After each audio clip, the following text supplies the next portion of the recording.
A vida inteira a gente fica na expectativa de ter tido uma família, né? De, tipo, ter aparecido um casal, alguma coisa que a gente tivesse na fila da adoção, pudesse ter tipo, essa oportunidade, assim, que tipo, a gente foi meio que privados, assim.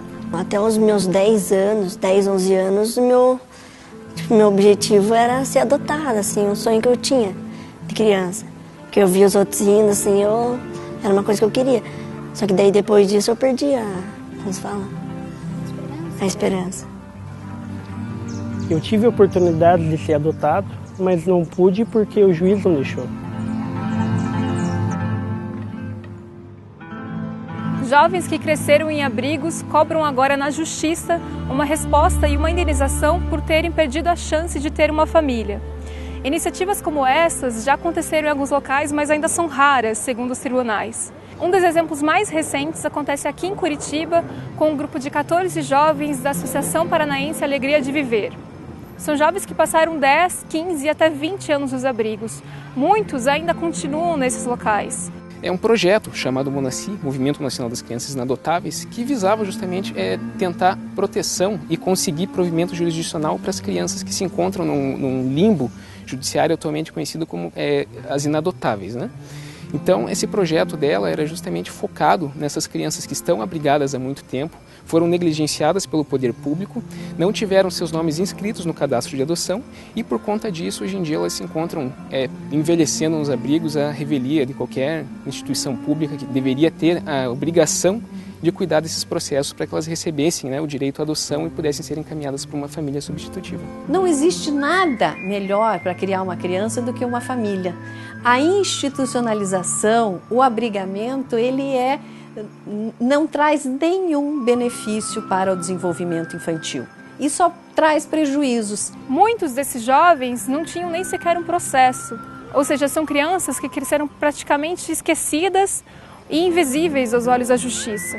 O Poder Judiciário ele começou a fazer visitas aqui na PAV em 2013. Até então, foram 19 anos, quase 20 anos, sem uma visita de uma das varas de infância e nem do Ministério Público. Por que demora tanto? Também é uma situação que exigiria talvez analisar caso a caso. Eu não sei dizer uma resposta que seja geral. Teria que se fazer um levantamento estatístico, analisar os casos, porque nós estaríamos aí dizendo opiniões que podem não ter uma base na realidade. Foi uma das juízas daqui da Vara da Infância do Paraná, ela me chamou para ir lá no gabinete dela e ter uma conversa comigo. Eu senti um pouco de preconceito, assim, da parte dela em relação a eu ter o HIV, né? Tipo, a criança que tem HIV, nenhuma família quer, assim. Ela não foi com essas palavras, mas ela disse basicamente isso. O que mais eu chamo agora foi realmente o que ela disse, né? Que ninguém quer adotar a criança com HIV, ninguém quer adoção especial, mas a gente não vê isso. A gente vê muito casal que quer e não consegue por o Ministério Público não se moveu. E eu questionei ela em relação a isso e ela recuou, assim.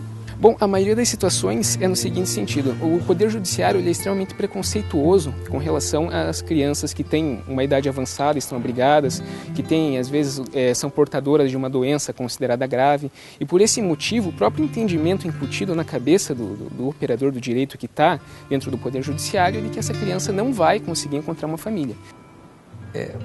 O número de casais que deseja adotar é maior do que até o número de crianças em condições de ser adotadas. O que se verifica é que o excesso de exigências dos casais e dos pretendentes acaba ocasionando um entrave.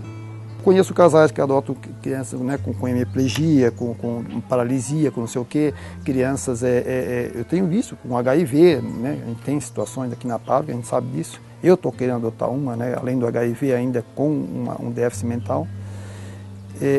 Então, tem pessoas que adotam, não é a maioria, claro, né?